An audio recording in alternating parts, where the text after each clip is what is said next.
We continue the shir in Shvachei HaRan, Arizal, the story of Arizal's journey to Eretz Yisrael.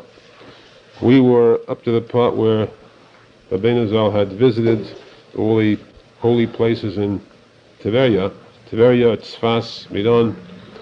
He visited the greatest tzaddikim there, especially Rabbi Avraham Steinhartz, whom Arizal classified as the greatest tzaddik in his time, the most complete tzaddik. Now, Arizal was ready to return home, and he sent his Talmud to go to Haifa, and there to make arrangements to go back.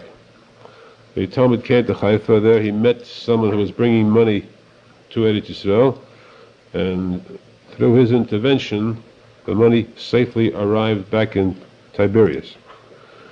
Then the Arizal wanted to go to Yerushalmi. Again, this time he had serious intentions of going to Yerushalmi, and Rabbi Avraham Steinhartz dissuaded him. And that's how Arizal never got to Yerushalmi. A little later on, a plague broke out in Arizal's neighborhood in Tiberia. Arizal fled this plague. A plague meant, of course, a type of plague that wreaks havoc. It kills indiscriminately. In those days, these plagues could not be checked. Arizal fled the area of this plague, as the Gemara says, get out of that area because the angel of death runs rampant. Arizal moved from there quickly. He moved to a second neighborhood. Again, the plague followed, and so Arizal was forced to flee from the city of Tiberia. In fleeing, at that time, they had already closed the gates of the city. There was no way out. So Arizal went through a tunnel which would lead to the wall around the city. And going through that tunnel, he came to the wall. He climbed on hands and feet over the edge of the wall, and suddenly, clinging desperately to the top of the wall, he found that beneath him there was only the sea. And those who were there would know that below that wall is the sea, meaning the Yam Kineris, and the rocks below. So the danger was so great that there was practically no chance of getting out alive. He would slip. It would mean imminent death. There was no way to get out physically. It was impossible. Arizal reports only that he raised his eyes to heaven, and that was it. He found himself later in the city of Tzfas. How was Arizal rescued? Was an angel sent down to rescue him? Was he plucked from the air and placed on dry land? This is not told. Arizal does speak about this point at length. And he speaks about this point as referring to every single Jew. This is not just the tzadik emes who has this miracle done to him. In fact, on the contrary, the tzadik emes would be the last person to have this miracle done to him. As the Gemara says that the tzadik, when he is in trouble himself, then he cannot help himself much. He could help others who are in dire circumstance, but not himself. The only solution was that he raised his eyes to heaven and gave himself over, threw himself upon the mercy of heaven. Arizal said that this advice, this step, is one that every Jew could take. If ever you find yourself surrounded by raging, stormy waters, you find that there is no hope whatsoever to be saved, and cast yourself upon the mercy of heaven and give yourself over completely with nothing, no hope of aid from elsewhere except directly from heaven. Even if you feel you're not deserving, you do not merit having a miracle done for you, still close your mind to everything, to your past, to your deeds, and turn your face upwards to heaven with just one word: Hashem, help me. It is fact, it is absolutely fact, that every person during his lifetime experiences a time, a moment, when he feels that there is no possible hope of being rescued. Something occurs during his lifetime. At that time, he does turn desperately to Hashem, and he forgets later on that a miracle was done for him. But we do say this in the Shemona Esrei every day. We give thanks to Hashem. The miracles you perform for us every single day. The marvels and wonders and good that you do for us. These are done for us not just once a day, but evenings, mornings, afternoons. We have these miracles done, performed by Hashem for us, and it is only a question of acknowledging it. As the Gemara says, that the usual case is that a person who has a miracle done for him refuses to acknowledge this. What does he do? He implies, or he feels, he attributes it to an act of nature, to a normal act. And this is what's meant by a story we've had by Eliyahu Navi, when he had to go into a contest with the false prophets of the Baal to prove who was right. They were told to build a mizbeach, an altar, to their idol, and to place a sacrifice on this mizbeach without using any fire. They should pray to their idol, call upon their idol for miracle to bring fire. Then in turn, of course, that was in vain. In turn, then, he took a mizbeach, he built a mizbeach of stones, a circular mizbeach, and he had water poured into that circular opening. And then he placed the sacrifice on that. Water cannot burn. Then he called out to Hashem, a miracle, and a fire came down from heaven, consumed everything, the water, the stones, the carbon, everything. His tefillah was, Aneni Hashem Aneni. Answer me, Hashem, answer me. The Gemara asks, why did Eliyahu Navi say to Hashem twice, answer me? Why twice? There are many different explanations for this. The Zohar Kodesh says that he said, answer me in my zechus, answer me in the zechus of my Talmud Elisha Navi.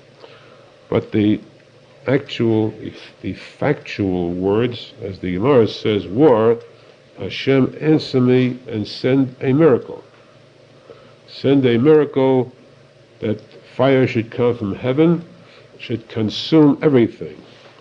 Secondly, Hashem, answer me that this miracle should not be wasted, that they should not attribute this to a normal act of nature, because people who refuse to accept, refuse to acknowledge Kedusha, refuse to acknowledge the existence of a heavenly power, no matter what you show them, they'll say this is nature. The greatest proof of this, as Rosenfeld says, is the fact that creation itself. Can you imagine a creation that is so vast and so complex? You have the heavens, the earth, the solar system, the different planets, the stars, on this earth itself. So complex a type of creation with so many infinite types of beings in human life, animal life, bird life, fish, insect life. You have insects that are microscopic, and yet that have so many parts to them, so many different types of seeming mechanism in their movement. All this, these infinite numbers are created by Hashem at the time of creation and exist now. And what's more than that is the fact that they reproduce now. And yet there are people, despite all this, there are people who will look at these miracles and say, Chas v'sholom, this is nature. How does this happen? It's normal act of nature, this is natural. They refuse to acknowledge the fact there is a supreme creator, a B'nai Olam, who created this and who conducts everything that follows. This was the tefillah of Eliyahu Navi, when he said the second word, Aneni, help me Hashem, that they should not be misled. They should not mislead themselves into saying this was an act of nature. They should recognize this as a miracle and thereby turn back to Hashem. This is what the Arizal said. He came to this point, the moment of facing possible death or facing certain death. He turned his eyes up to Hashem and davened to Hashem, that was a quick moment. Davened to Hashem, and he just gave himself over to Hashem. And of course, Arizal was rescued by Hashem, but Arizal spoke of this many times afterwards, that this was an act of Hashem, a miracle which he acknowledged naturally, and which he proclaimed for all the world to know, that this will happen to you also. You will be the recipient of a miracle whether you deserve it or not. At least deserve it afterwards by recognizing it and being thankful for it, being grateful for the miracle that comes to you. But when you say this tefillah of Meidim, you say thank Hashem for the nisim, at least say it with emunah, with true faith, with feeling, with recognition. Arizal came to the city of Tzfas, and while there, Arizal and a student now heard that the French army was closing in. They had already invaded Egypt. They'd gone through along the Mediterranean border, the western border of Israel, and following that border, they went up to the city of Jaffa. That's what today is the borders Tel Aviv. And he had already captured that city. Napoleon had captured the city of Jaffa, was going still further north towards the city of Akko. Akko was the city where they could get the boat going back to their land. When they heard this, Arizal sent his Talmud to Akko quickly, there to hire these services or to purchase a cabin on a special ship. This was wartime. Of course, the waters were filled, the Mediterranean was filled with Turkish warships and French ships, and also English ships. The British had joined in this battle against Napoleon. They had joined the Turks. So the only ship at that time they could travel with, other than the warships, was a ship called the Regaz. Regaz was a neutral type of ship. They would be like the Swiss. A Swiss type of ship called Regaz, which would not be harmed if any destroyer, any battleship would see a ship with the flag of Regaz, they would not attack it. Menachem sent this Talmud to get this, to buy passage on this ship of Regaz, and the Talmud came. He went to Akko, and there he bought places on the ship. And meanwhile, Arizal prepared himself to leave the city of Tzfas and go to Akko too. The Rav of Breslov sent him a letter. The letter was supposed to arrive. Arizal could not wait. He refused to wait because he knew the emergency that existed. And so that was Thursday night. He traveled all night and all day, Friday, until 3 hours before Shabbos began, which would be approximately 20 hours trip, traveling at full speed from the city of Tzfas to the city of Akko. Most of you have been there to Sicily, you know what that means.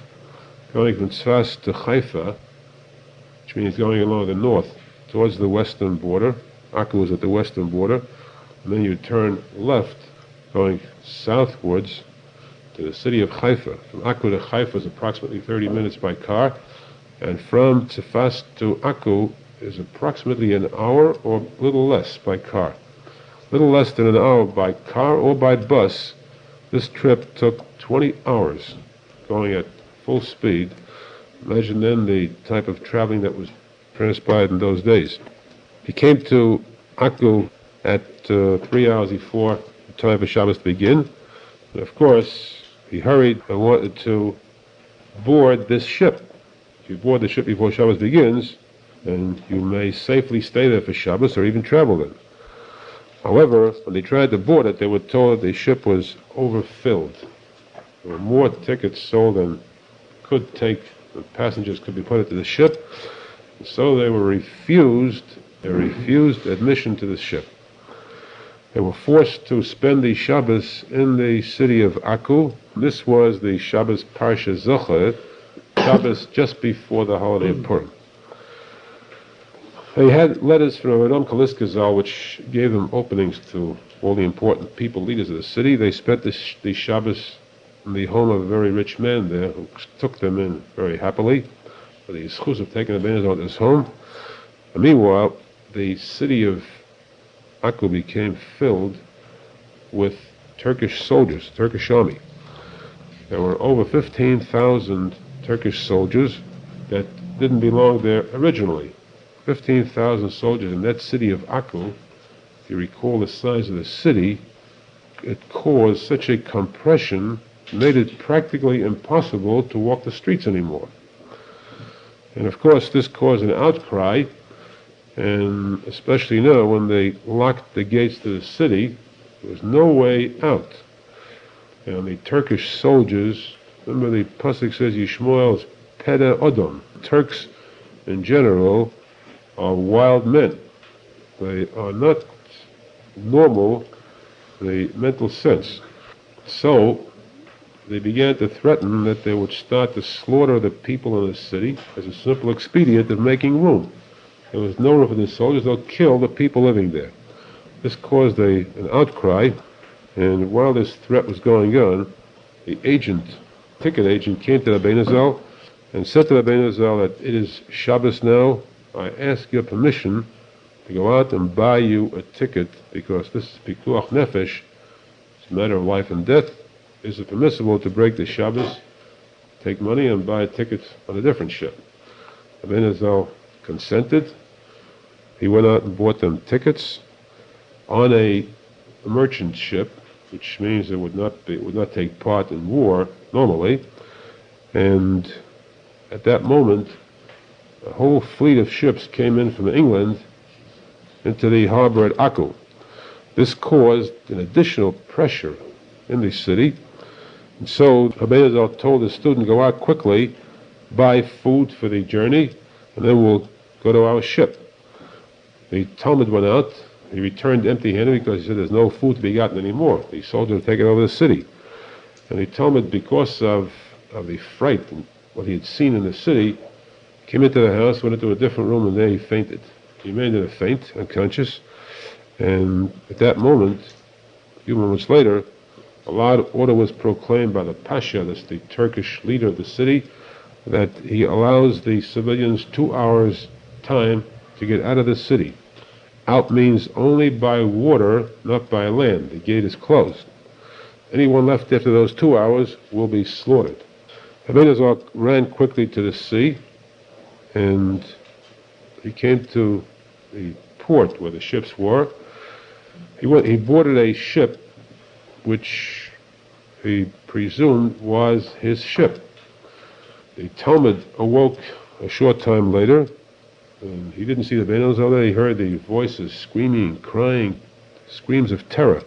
He went out into the yard, the street. The woman living there, a Jewish woman living there, apparently a tzaddikus. Note the kind of women that lived then. And in amazement, we see the nature of a pure tzaddikus. This woman turned to the Arizal's Talmud, who was a stranger to her, and said to him, you're in grave danger because there's going to be a massacre here. People are going to die at the swords of these wild soldiers, these Turks. Now, it's a pity on you. We, at least, she said, we live here. Well, we deserve it. We are Jews living in Eretz Yisrael, and we have had the pleasure, the zechus, of living here, then we can die here gladly. But you have left your family elsewhere, and you are younger yet. It's a pity that you should have to die, and therefore I advise you to flee. We will take it, you get out. Your life we care about more. These are the words of a woman ready to die for the sake of the kedusha of Eretz Yisrael, and trying to help a stranger, a man. This is chivalry, helping a man get out, save a man's life. We cannot tell who she was, but she did help advising Arizal's Talmud to get out quickly. The fact that she told him Arizal had left already, otherwise he might have waited there additional time, he might have been killed. He tried to take the trunk in which they had the belongings. He couldn't move it because he was that weak from fright. And Hashem sent a servant to porter who was going about. In the middle of this pandemonium, this porter came and said, I'm willing to take this trunk and carry it to the port for you. Find a porter during peacetime. Time like this, a porter appeared and said, I'll carry the trunk for you for a few cents. He carried this trunk over to the port. And there, he looked about frantically for Rabbi Arizal. And finally, he saw Rabbi Arizal sitting on board a ship. They were both overjoyed in being reunited. And he had this trunk brought aboard the ship. And there, they were taken aboard. The sailors on board showed them to a cabin. This was all done hurriedly. When they had a few moments' time, they looked about them, and they were surprised to see that this ship, merchant ship, was stocked fully with cannon. All along the sides of the ship there were cannon. What kind of a merchant ship carries such cannon? They figured this must be special emergency measures during the wartime. They were there for a short while, and they suddenly realized that this was actually a warship. They could see no passengers whatsoever. These were all Turkish soldiers, a Turkish captain. These were all wild men who would not hesitate to kill them. So they tried to leave the ship, but it was too late because suddenly the cannon, the bombs started to fly overhead, and the war broke out in a tumultuous roar. So the ship pulled up anchor and left the port. They stayed in their bunk cabin, terrified, and they could not negotiate or speak with the Turks because they had no idea of their language. Suddenly a person opened the door, dressed in white, sort of a sheet, and spoke to them in Russian, their tongue. He told them, what are you doing here? You're on board a warship, you're in danger. So they said to him, please get us off. Speak to the captain to release us. This stranger disappeared. They thought he had spoken to the captain. Instead, they approached the captain later. The captain looked at them as though they were insane. As a showman, he sent them back to their cabin, and they stayed there while the bombs and the shooting took place overhead. They realized that their lives were now more in danger than ever before. This was the point. This was a time just as Napoleon began to invade, began to attack, not invade, but attack, to besiege the city of Akko. Again, those who visited Eretz Yisrael, those who went on our trips there, I pointed out each time, each trip, that going by car from Haifa to Tzfas, or Tzfas to Haifa, you pass by the city of Akko. At the outskirts of Akko, about approximately a half mile outside of the city, you have a hill or a mountain. This is called the Mountain of Napoleon. This is where Napoleon built a man-made mountain and brought his heaviest artillery on top of that mountain and used that to shoot his cannon into Akko, trying to break through the Akko defenses. Napoleon's army was the most powerful in the world at that time. It conquered practically most of the world. Napoleon, a great conqueror, and he besieged the city of Akko for 2 months. A continuous bombardment of 2 months. The result was a fiasco. He was forced to leave. He never got into the city of Akko. He couldn't because the city of Akko, built with a wall around it, with a moat around it, was impregnable. And yet this story is told about how in 1948, the war of liberation is called Milchemet HaShichrur, when the Havdalah, the Jews, fought against the Arabs and the British then. The British bastion, their fortress was in Akko. The Arabs had Akko as their main fortress, and the Jews conquered the city with the help, of course, with Hashem's help, of course, through the messengers Shlichim wore the Irgunis. Irgun, not the Haganah. who had the courage and the brains. So they were selected from heaven to be the ones to capture this city that Napoleon could not take in 2 months. This handful of men took in just a few hours. There's one additional item which we'll just mention in passing. We cannot speak about it at length because there is no conclusive proof.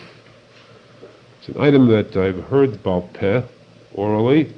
I've seen it in writing, but not in the writings of R Nosson.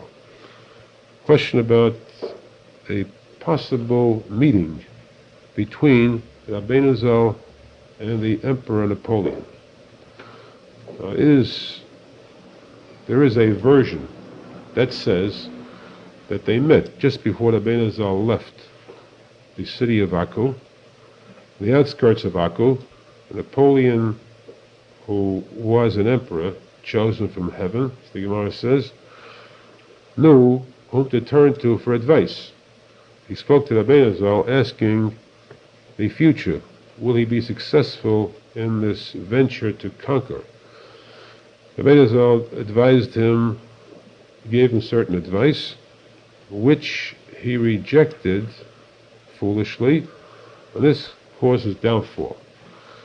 Rabbeinu Zal says only that, as we know, the Gemara says in the Basra we learned that any person, any human who was appointed to a high position, whether it's the position of a president of an organization containing 10 people in it, or the president or the head, the chairman of a board, a large company, or politically he's appointed, he's voted in as mayor or governor or president or king.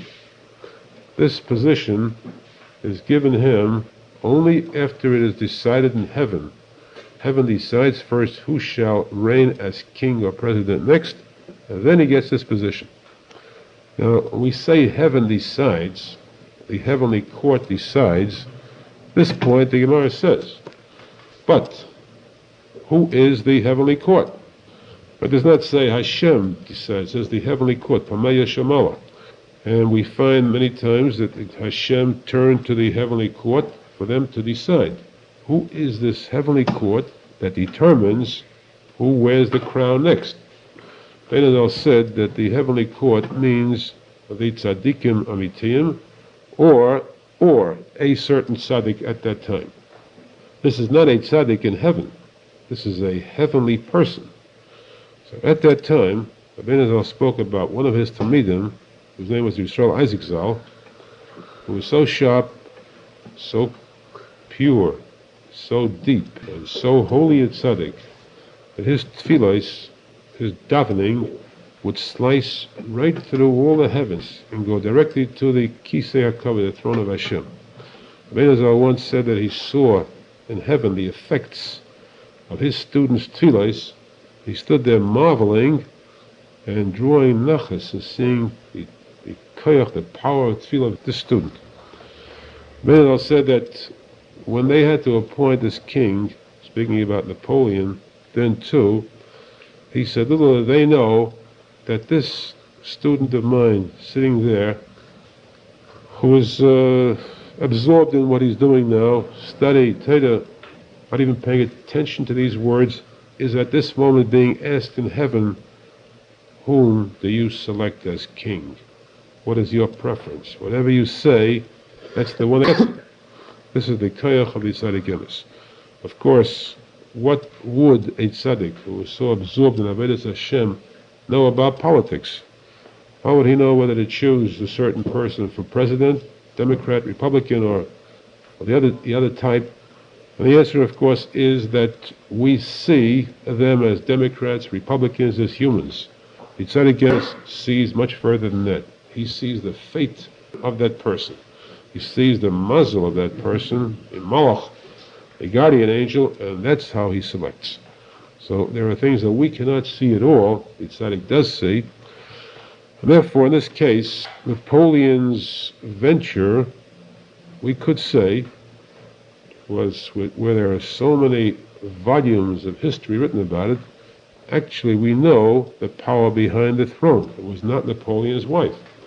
It was a decision, one that decided the steps of battle, decided the one that would take over the kingdom, was this one tzadik emes on earth who had in his power the power of decision that could move continents and empires. Now again, we cannot confirm definitely the fact that Arizal spoke to Napoleon. As he said, there is a definite version about this, and we just mentioned it in passing. Someday we'll know the truth. There's no question about it, though, that whatever happened to Napoleon, Arizal had a hand in it, because he was the tzaddik emes then. The next morning, the Arizal and a student again planned to plead before the captain to let them out, and however they found themselves riding on the seas now with shots, cannon all around them, and the war became increased in intensity. The ship left port, and a high wind, a powerful wind, carried them far away from port. They found themselves without any bread or water whatsoever. One of the most important things on board a ship is water. You cannot drink the water that the ship travels on, seawater. The cook found favor in the eyes of the cook. He brought them a cup of black coffee twice a day, morning and evening, and this sustained them. Meanwhile, a very heavy storm broke out. They reached a different port, and they were notified that this is the port of Adel, near Turkey, and that this city, Adel, was a place where it was famous for the fact that they would slaughter any Jew who came to this city. Because of this, they hid in their cabin, their stateroom, for a period of 3 days successively. 3 days because they knew if they would show themselves, their lives would be forfeit. Suddenly, the anchor was torn out of its mooring, and the boat took off like a bullet.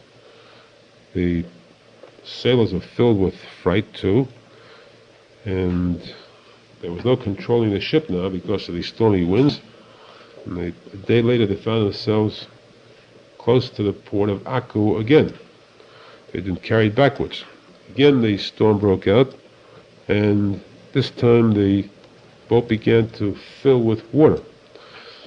They were now filled with a real panic. The sailors on board, the Turks, Mahavdil, Arizal and his Talmud now saw that their lives were again in a type of danger from which there is no escape. Because if the boat is filled with water, the boat would sink. There's no way out. It'd be swallowed by sharks to drown. You can't pull over to the side and take a cab from there. So they saw that their lives were really in danger, and they noticed that Arizal stayed in the cabin. He sent his Talmud out to see how things are going along. The Talmud saw that they had gotten rid of all their excess baggage. Everything was thrown overboard, and still the boat was in danger of sinking because the boat now carried so much water, more than the amount of baggage it could carry. The sailors continued to pump water out of the boat, but they couldn't pump as fast as water came in. Obviously, there was a hole. The boat had been punctured, the ship, and water was coming in too quickly. Now, this was one danger. He came back to the Arizal and reported this. His face was white. He was frightened, and he said, "There's no hope at all for us." The Arizal said to the student, for a strange reason, he said, "Put your coat on, gird yourself as though you're ready to go on a trip, and take your money belt around you, your staff in hand, and ready to go." So the Arizal's Talmud asked, "Why do we have to have our money on us? There's a difference whether the fish swallow you with money or without money." The Arizal said, "Do not ask any questions, because the Jews were in greater danger at times, and they were saved. So do as I say." There came the question of davening. The Talmud said that he was in such a panicky state of mind he couldn't think, concentrate on davening. The Arizal said, "Well, then just say Kriya Shema and the first three and last three brachas of the Shemona Esrei, and that's enough. So the Talmud said to Rabbeinu Zal, I am very small, but you are so great, why don't you daven and just pluck us out of the sea? Tzadik like you could perform miracles. Rabbeinu Zal said, because now I am the Menachem Mendel. When a tzadik is in trouble, and it is as though he is imprisoned, he is bound, he cannot move himself. When he is free, he can move mountains, worlds, to free others. But when he himself is imprisoned, then ein chovish matir esatzmai. You recall we had in the Gemara many times that a tzaddik in prison cannot release himself, he must have others to assist him. So the Rabbeinu said, I'm going to do something which I have not done before. I'm going to use zechus avos. I'm going to ask Hashem to help us in the zechus of my illustrious chain, family tree. He was inspired and said, Hashem, help me in the zechus of my ancestor, the Baal Shem Tov, the zechus of Adil, Baal Shem Tov's daughter, the zechus of my grandfather, Menachem Mendel Schneerson.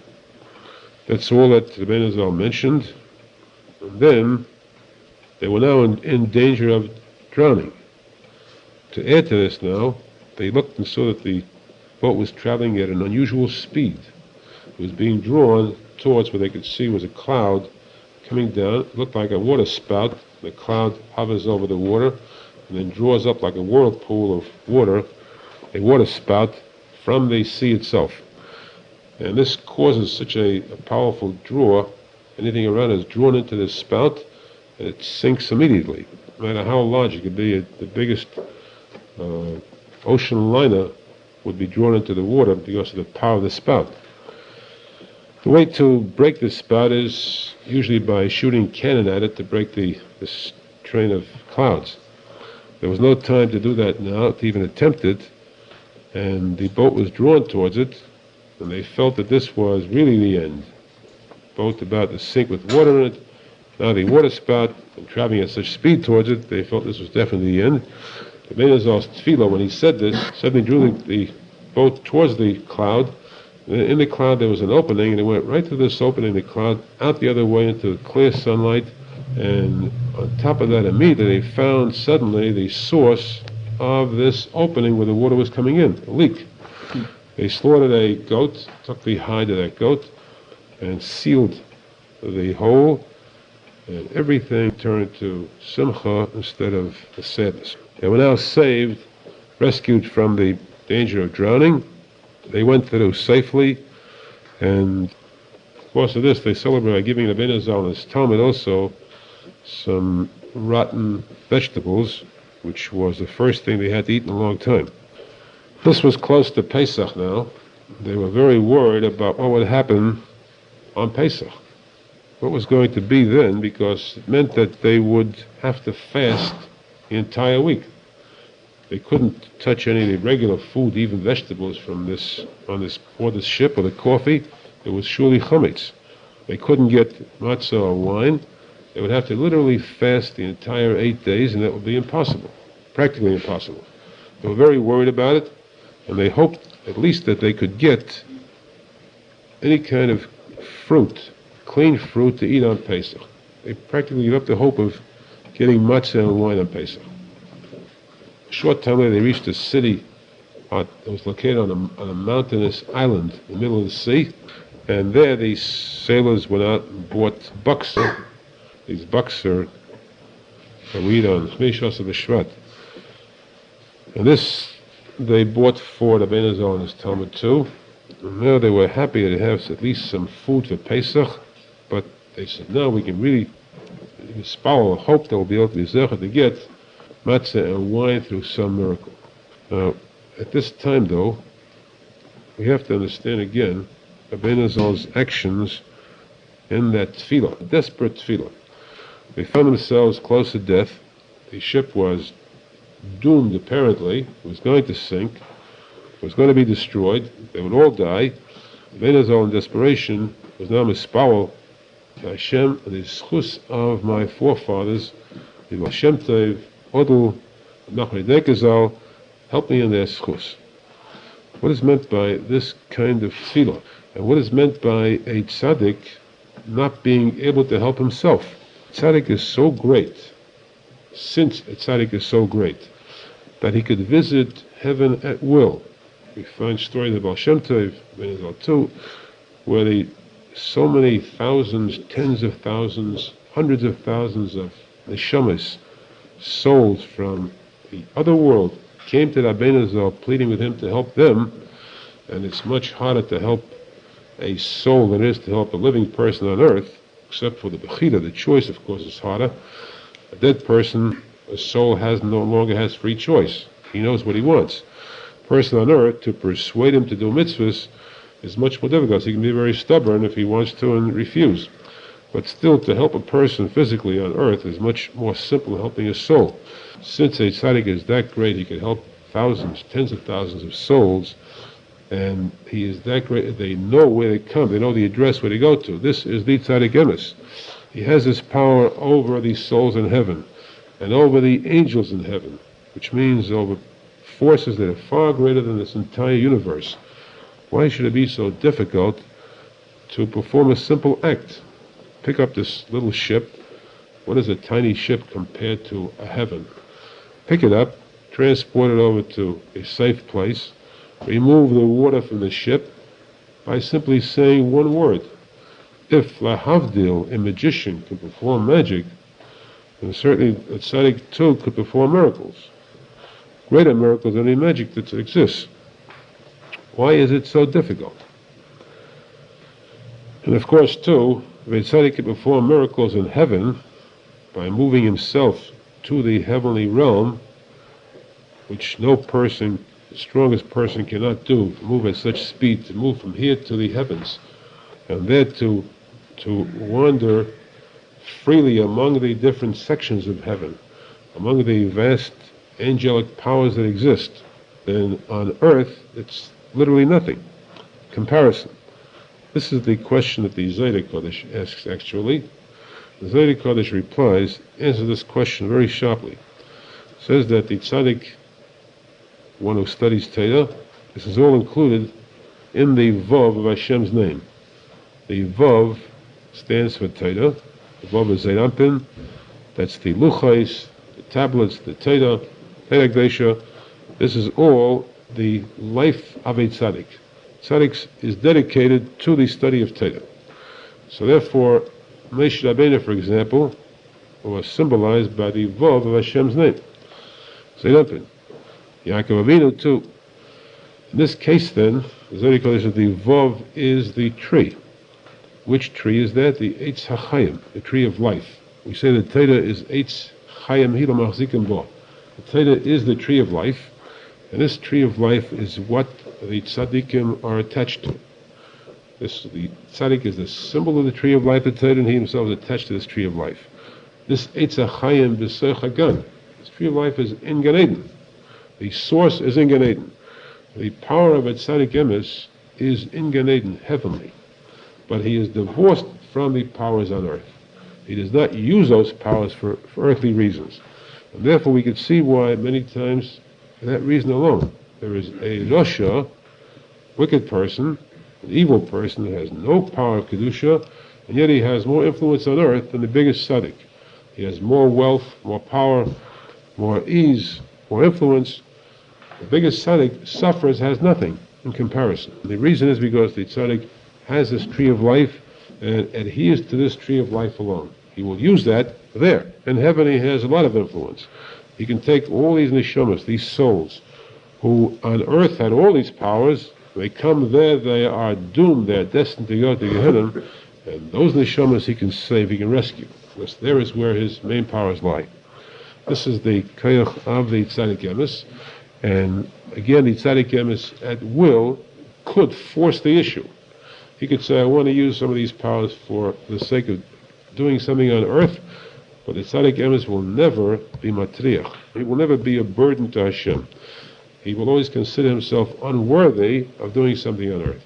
This is the reason why the Arizal turned to assistance from his forefathers, his ancestors, though he may have been much greater than them, because he would not use his own schusim for the sake of assistance on earth. And therefore, we too, when we speak about Tfilas Hashem, we ask in the schus of our forefathers, the schus of these great tzaddikim of the past, in whose zechus we exist today, that their schus we should be helped. We can be helped only if we have this infinite emunah, faith in the greatness of this tzaddikim. And that is what the main lesson of the story, to know that our hiskashus to the tzaddik should be that much stronger.